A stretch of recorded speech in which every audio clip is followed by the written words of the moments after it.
de las FARC también puede participar en el proceso? Porque es una pregunta que me hacen aquí por las redes, porque la gente piensa equivocadamente que cuando uno habla de víctimas, habla simplemente de víctimas del Estado o víctimas de los paramilitares, pero que sea usted mismo quien responda esa pregunta. Claro.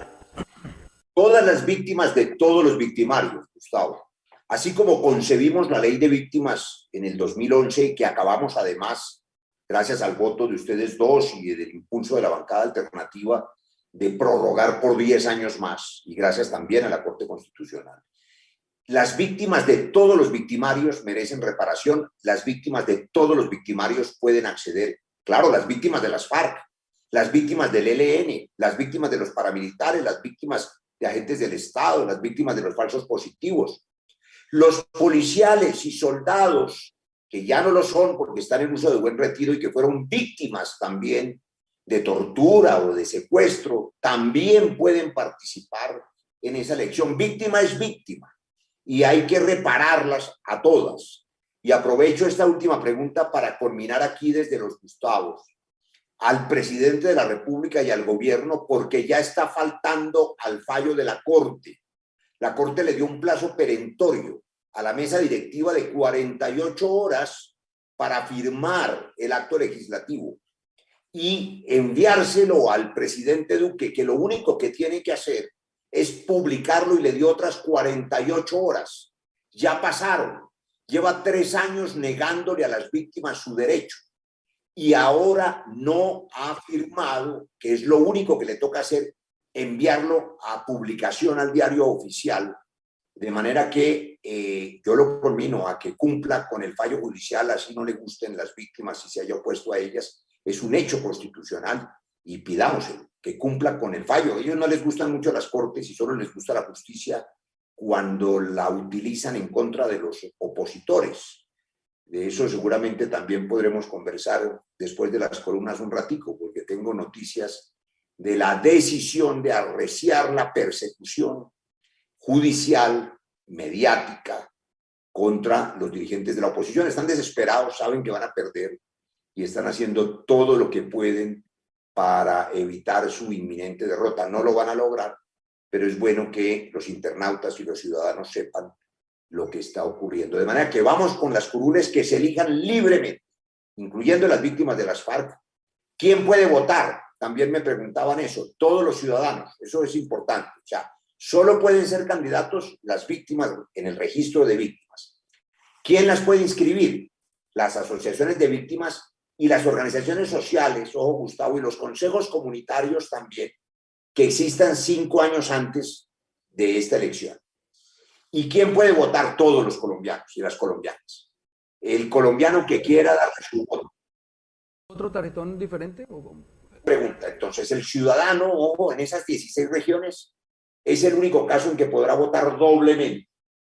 Podrá votar por la circunscripción territorial en el Cauca o en Nariño o en el norte de Santander y podrá votar por las víctimas en esas 2 tarjetones.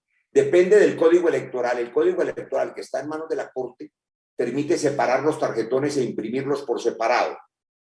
Hoy, mientras no salga el fallo, habrá una gran sábana, un tarjetón, recordemos los que han votado, que aparece a un lado las cámaras territoriales y al otro lado un montón de logos de las cámaras afrodescendientes y abajo las indígenas. Me hubiera gustado tener uno aquí para mostrárselos. Como están hoy las cosas, habrá unos logos de las circunscripciones de víctimas en esas 16 regiones. Pero lo más probable, Gustavo, es que haya tarjetones por separado para facilitar el voto, tarjetones que el jurado le tiene que ofrecer al elector, así como le tiene que ofrecer los tarjetones de las consultas presidenciales. Nosotros vamos a competir con Gustavo, con Alex, con Francia y ojalá con más que vengan a hacer una consulta que sea una consulta poderosa, pero los ciudadanos, el jurado le tiene que ofrecer el tarjetón de consulta a los electores, así no les guste, porque esa es la manera de que los ciudadanos vayan concentrando su fuerza democrática para garantizar el cambio que es imparable. De manera que sí habrá elecciones en marzo, sí para las víctimas y también para las circunscripciones territoriales. Bueno, gracias. Bueno, entonces ahora sí vamos a entrar en materia. solemos comentar antes de la lectura siempre como la situación coyuntural del país y lo que está sucediendo, pero coincide hoy con que las dos columnas encierran esa discusión. Entonces yo creo que lo mejor sería leerlas porque, como les digo, ambas están retratando esa Colombia increíble que estamos viendo hoy, porque el paramilitarismo siempre estuvo escondido, el paramilitarismo siempre estuvo detrás de bambalinas, clandestino, pero hoy, de la mano de la fuerza pública y de este gobierno, está en las calles, disparando, sin ningún problema de las 1000 cámaras y los 1000 ojos que hay en cada esquina hoy, con las redes sociales y con las cámaras que proliferan por cada esquina. No han tenido reparo alguno en salir a las calles a disparar al lado de la fuerza pública, y esto nos tiene que poner en un estado de alerta máxima a los ciudadanos. Iba a decir ciudadanos de bien, pero también la palabra está gastada, es precisamente la columna de Gustavo. Entonces voy a leer, voy a arrancar leyendo mi columna que se llama Alerta Aeropuerto, que es una paradoja que ojalá la gente asimile, de cómo el gobierno persigue a los eslabones más débiles de la cadena del narcotráfico, que son los consumidores, las mulas del narcotráfico, gente que por lo regular encierra, también iba a decir drama familiar, pero otra palabra desgastada, encierra una problemática social que es la falta de oportunidades, etcétera, pero es bastante eficiente con ellos, pero muy deficiente con los verdaderos narcotraficantes, los que sacan avionetadas de cocaína, nada menos que del aeropuerto El Dorado y del aeropuerto de Guaymaral, que es donde funciona exactamente un batallón antinarcóticos. Entonces voy con esta columna que se llama Alerta Aeropuerto. Dice, es 28 de enero de 2018. Un hombre como de unos 45 años camina nervioso por el aeropuerto El Dorado de Bogotá. Aunque luce bien vestido, es evidente que ese traje no es el que viste usualmente. Sus zapatos nuevos y perfectamente lustrados parecieran incomodarle. Su camisa nueva delata su interés por impresionar. Mientras avanza por los pasillos del terminal aéreo, divisa a mediana distancia a 2 policías y los elude con afán. Los perfiladores de la policía antinarcóticos lo están observando por varias de las más de 700 cámaras de seguridad que cubren cada palmo del aeropuerto y le ponen el sello de sospechoso. Entonces deciden seguirlo hasta la sala de espera. Cuando está a punto de abordar, lo requieren con buenos modales. Le preguntan hacia dónde va, con qué dinero viaja, cuál es el fin del viaje y cuánto tiempo tardará en regresar. El hombre responde todas las preguntas tratando de disimular que está tranquilo. Sin embargo, las respuestas no convencen a los agentes y el hombre es conducido junto con su maleta de mano a la sala de inmigración, el lugar donde la policía realiza las pesquisas y los interrogatorios a los sospechosos. Aunque casi la desbaratan, en la maleta pareciera no haber rastros de drogas. El hombre sonríe nervioso, muy satisfecho por el resultado, y les pide que lo dejen abordar para no perder el vuelo. Pero los detectives intuyen que el pasajero esconde algo y le piden someterse a una prueba de rayos X. El semblante de nuestro pasajero cambia enseguida. Les dice que lo haría con gusto, pero que el avión está a punto de salir y no puede perder el vuelo. Los policías se disculpan, pero le advierten que ellos tienen la potestad para realizar el procedimiento. Sin más remedios ni más salidas, el hombre accede a realizarse la radiografía de tórax con una cara y un semblante parecidos a los que ponen los reos sentenciados a la inyección letal en el corredor de la muerte. 5 minutos más tarde, la pantalla del body scan muestra unos puntos blancos dentro del estómago del señor que ya pareciera sospechar lo que le espera durante los próximos 10 o 15 años, porque no logra cerrar sus labios ni contener más las lágrimas de sus ojos.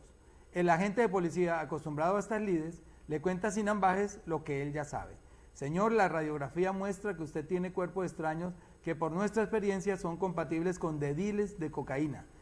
¿Es eso cierto o necesita que le ayudemos a expulsarlas para analizarlas? El hombre guarda silencio, pensando en la angustia que sentirá su esposa cuando le cuenten que está preso. Piensa también en sus 2 hijos, adolescentes, y su madre carcomida por un cáncer letal. Entonces el policía le recuerda, si colabora le irá mejor. Confiese y haremos la anotación de su colaboración para que el juez lo tenga en cuenta a la hora de dictar sentencia. Está bien, les dice sin poder controlar el habla. Son dediles de cocaína. ¿Cuántos?, pregunta la gente. No recuerdo bien, pero creo que 120. Bueno, señor, le voy a leer sus derechos. Mientras la gente le dice que tiene derecho a guardar silencio, a hacer una llamada y a ser representado por un abogado, etcétera, etcétera, el hombre se rompe, llora como un niño, sabe que no volverá a ser libre hasta dentro de varios años. Entonces le pide a la gente hacer la llamada de rigor y se aparta hasta donde más puede para que no lo escuchen. Al otro lado de la línea está su esposa. Inundado en llanto, el hombre solo atina a decirle que ha caído, que la ama, que no volverá a casa por muchos años y que le encarga a los pelados. En la celda temporal donde es confinado, mientras llega la patrulla para conducirlo al juez de garantías para legalizar su captura, hay otras 3 personas. Una joven muy bella y elegante, pero con cara de haber muerto para este mundo, un extranjero con pinta de actor de cine y un abuelo que de todos pareciera ser el más tranquilo o cuando menos el más resignado. Morirá en la cárcel si por su edad no logra la indulgencia del juez. Todos han sido capturados en flagrancia con droga en sus maletas o sus estómagos. Los 4 viven un drama similar, la pobreza o la necesidad. Durante la charla que se presenta en las horas que permanecen juntos, los relatos desgarran el alma. Nuestro hombre les cuenta que estaba desesperado buscando un préstamo para salvarle la vida a su madre enferma de cáncer. El extranjero les dice que está endeudado en su país y que se estaba jugando el todo por el todo. La mujer joven les dice que cayó en una trampa, que es inocente, que le ofrecieron un trabajo en España y que le pidieron llevar esa maleta al que iba a ser su jefe. El viejo solo atinó a decir que ya vivió lo suficiente y que nunca, por más que la luchó, logró el bienestar para su familia, que decidió hacer este viaje para dejarles algo a sus nietos, para que no vivieran el mismo drama que él y sus hijas vivieron. Mientras estas 4 personas viven su drama personal y sufren la increíble y plausible eficiencia de la policía aeroportuaria, en el mismo aeropuerto, a la misma hora, 3 camionetas blindadas de marcas Toyota y de placas ZYO 569, MT Y de Yuca 950 y Y de Yuca XL 783 se detienen frente al hangar de la empresa Central Charter. De las cajuelas de los vehículos, 5 hombres, 3 colombianos y 2 extranjeros, bajan 15 maletas y las trasladan de inmediato a la bodega de un jet privado marca Bombardier, que tiene como destino final el aeropuerto de Farnborough, al sur de Inglaterra. Sin ningún control, sin ninguna eficiencia como la mostrada para perseguir a las 4 mulas del narcotráfico que acabo de reseñar, el jet despega de la pista 1 del Dorado, como si cargara un grupo de monjes de la caridad con sus maletas cargadas de estampitas de Jesús y la Virgen María. Nadie lo inspecciona, nadie pregunta qué lleva, nadie lo vigila, ni lo perfila como sospechoso. Simplemente el avión despega.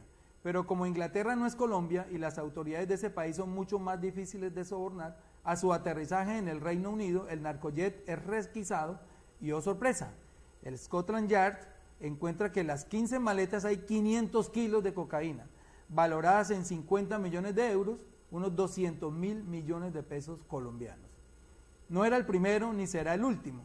En noviembre de 2017, otro narcojet de lujo, marca Gulfstream, que había partido del aeropuerto de Cartagena, quizás el mismo día en que algún otro pobre quiso salir de problema transportando droga en su estómago, fue decomisado en Bayona, Francia, con 1.2 toneladas de cocaína, de 1.200 kilos de cocaína, avaluadas en 100 millones de euros, son como unos 400.000 millones de pesos. Los 4 colombianos que viajaban en la nave fueron detenidos con 1 millón de euros en efectivo. Y el más reciente caso, como ya todos lo saben, podría ser el más insólito de todos, porque un avión con 446 kilos de cocaína salió de un pequeño aeropuerto localizado al norte de Bogotá, donde opera un batallón antinarcóticos. Las cámaras de seguridad, revisadas con posterioridad a su caída en el aeropuerto de Providencia, muestran a 2 uniformados, armados, bajando el alijo de una camioneta pick-up roja y llevándolo a la aeronave. Esto demuestra que al parecer no era el primer narcovuelo en que participaban. Juan Camilo Cadena, piloto del avión, de propiedad de Miguel Jaramillo Arango, esposo de la reconocida actriz y humorista Alejandra Azcárate, fue capturado en Providencia a pesar de haber conseguido que alguien, entre comillas, llamara al intendente que lo pretendía requisar.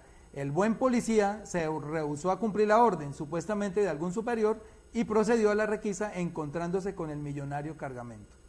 Según bitácoras, el avión capturado ya había hecho otros 40 viajes similares, con ayuda humanitaria, entre comillas, y se dirigía a un lugar cercano a la frontera entre Guatemala y México. Otro avión con similar ruta se accidentó en Guatemala en la misma zona el 4 de diciembre de 2019 mientras transportaba cocaína para el cartel del Chapo Guzmán. El piloto de esta aeronave se llamaba Samuel David Niño Cataño y todo indica que murió calcinado. Curiosamente, los pilotos Camilo Cadena y Samuel David Niño Cataño aparecen en varias fotografías transportando a Uribe y a Duque en diferentes fechas. Los dos últimos casos, el del avión del esposo de la humorista y el del piloto de Uribe y Duque, fueron publicados por La Nueva Prensa, un medio independiente, y no por la gran prensa. Podría enumerar un sinnúmero de vuelos y buques capturados en otros países con cargamentos de cocaína, lo que implica la necesaria complicidad de autoridades civiles y militares en el ilícito. Esto para concluir que el narcotráfico sigue reinando en las altas esferas de la política y los estamentos militares. No todos los políticos, no todos los militares, aclaro, comenzando por el buen policía que descubrió los 446 kilos de cocaína en Providencia y que ya debe estar buscando dónde esconderse por no haber acatado la orden de dejar pasar el cargamento de tapabocas, como aseguraba llevar el piloto de la avioneta. Ahora vayamos al paro para configurar el crash del que quiero hablar. Circulan decenas de videos en los que vemos cómo hombres de civil armados, incluso con fusiles, disparan a la población y a los manifestantes sin que los policías que están a su lado hagan algo por detenerlos. Los hombres de civil armados pasean por el lado de los policías como si estos fuesen sus empleados y en casi todos los casos los ignoran, como si supieran que los policías nada van a decir o nada tienen que decir. Parecieran muy seguros de su complicidad. Una vergüenza para el país y para la misma institución. Señores y señoras, el Estado narcoparamilitar es una realidad. El narcoparamilitarismo ha dejado la clandestinidad apoyado en la impunidad de un gobierno que cooptó todos los entes de control. ¿O alguno de ustedes ha escuchado un pronunciamiento de la Defensoría del Pueblo frente a estos hechos irrefutables? ¿Han escuchado al fiscal dirigirse al país para abrir investigación por los paramilitares armados que interactúan en las manifestaciones junto a policía? ¿Han sabido investigaciones disciplinarias de la Procuraduría contra estos policías que conectan el paramilitarismo en sus narices? Esos pistoleros, la llamada gente de bien de Cali, son narcotraficantes angustiados por los bloqueos que han impedido sacar sus mercancías por Buenaventura. Y si a esto sumamos que la droga que sacan por el aeropuerto de Guaymeral en Bogotá, en las narices de todo un batallón antinarcótico, se les cae con 446 kilos de cocaína, pues ya entendemos su furia. Colombianas y colombianos, no nos llamemos a engaños. El nuestro es un Estado narcoparamilitar que persigue la coca pero no la cocaína.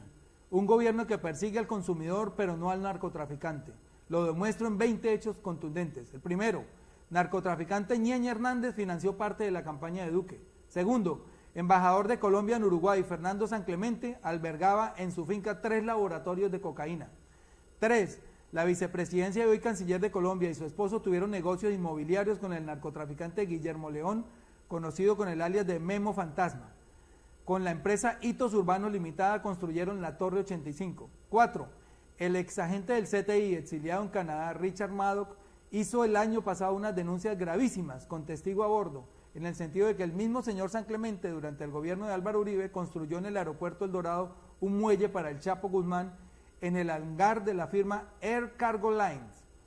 5. Samuel David Niño Cataño, piloto de la campaña de Duque y Uribe, era sobrino del dirigente Hernán Gómez Niño, quien fuera candidato a la gobernación del Meta por el Centro Democrático. 6. Si nos vamos más atrás, Luis Carlos Galán, candidato presidencial del Partido Liberal, fue asesinado porque un miembro del narcoestado, el también candidato presidencial de la época, Alberto Santofimio Botero, instigó a Pablo Escobar para que él matara al casi seguro presidente de los colombianos. 7. Ernesto Samper fue elegido con dineros del cartel de Cali. 8. Si hacemos otro poquito de historia, Álvaro Uribe, líder del partido de gobierno del Centro Democrático, cuando fue director de la aeronáutica, concedió licencias a los aviones y a las pistas de varios miembros del cartel de Medellín. 9. La cuñada y la sobrina del expresidente, senador y expresidiario, trabajaban para el cartel del Chapo Guzmán. Fueron capturadas y extraditadas, pero se perdió el rastro de una de ellas. 10. El helicóptero del padre de Uribe apareció en Tranquilandia, el complejo de laboratorios más grande encontrado hasta hoy en el mundo.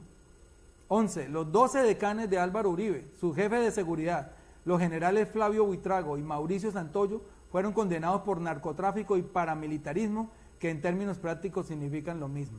12. En abril de 2004, en el cuarto de máquinas del buque Gloria, insignia de la Armada Nacional, fue hallado un alijo de 16,5 kilos de heroína y 10 kilos de cocaína. La investigación quedó en manos de la justicia penal militar. Aquí pueden reír. 13. Pero sigamos. Al proceso de justicia y paz, en Ralito se colaron varios narcotraficantes con la anuencia del gobierno, entre ellos los mellizos Miguel Ángel y Víctor Mejía Múnera, y el mismo Memo Fantasma, quien para la época se le conocía con el nombre de Sebastián Colmenares.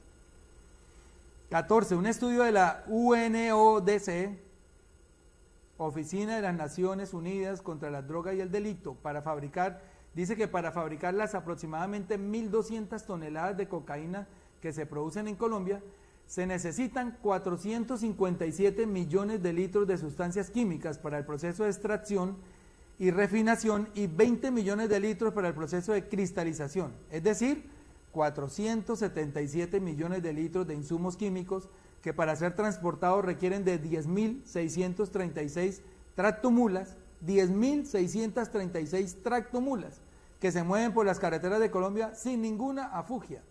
¿Cómo pasan todos estos insumos químicos sin que los detecten ni la policía ni el ejército?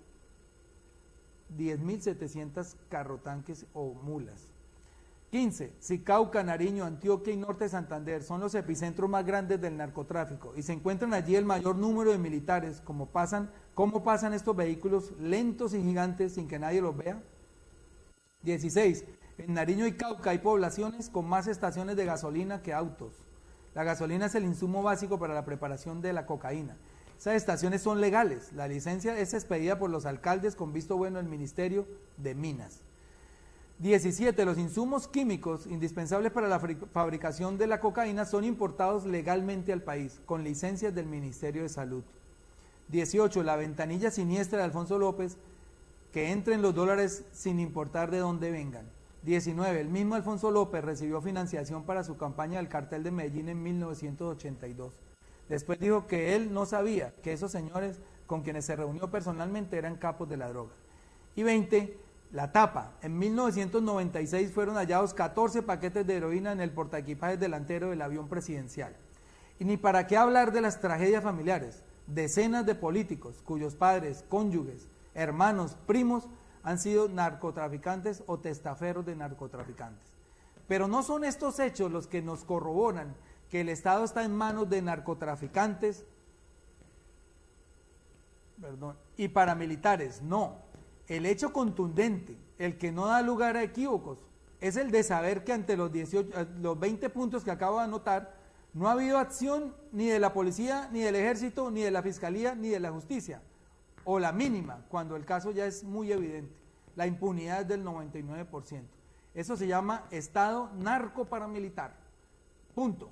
Y aquí cabe preguntarse por qué los Estados Unidos, tan preocupados con el tema, ¿por qué no han actuado con contundencia frente a este narcoestado como lo hizo en su oportunidad con Manuel Antonio Noriega en Panamá? ¿En serio creen que es mejor lidiar con un narcoparamilitar de derecha que con un demócrata de izquierda? Es imposible que el narcotráfico lleve 5 décadas y siga tan campante. Esto no se consigue sin la ayuda decidida del Estado y sus fuerzas militares. Con la evidencia más que clara de que el narcotráfico necesita de los políticos para sobrevivir y los políticos del narcotráfico para comprar votos y amasar poder, debemos concluir que el temor de las mafias del poder a perder las elecciones de 2022 es más que comprensible. Por eso se oponen a la legalización de las drogas.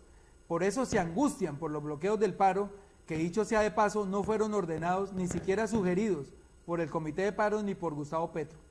Por eso odian a los movimientos alternativos proclives a la regulación, que les acabará el negocio.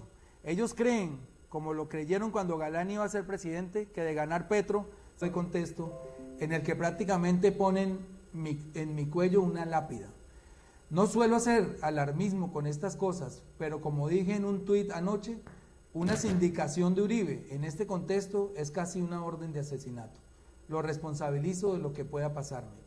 Sobre mesa 2, no es cierto que con la vaca que hicimos, casi 5.000 colombianos residentes en Colombia y en el exterior, y que ya llega a casi 300 millones de pesos, estemos armando a nadie. El paramilitarismo juzga por su condición. Como lo he explicado hasta la saciedad, solo dotaremos a los jóvenes de la primera línea y a las mamás que se han sumado de cascos, gafas y respiradores, para que no los sigan matando ni lesionando.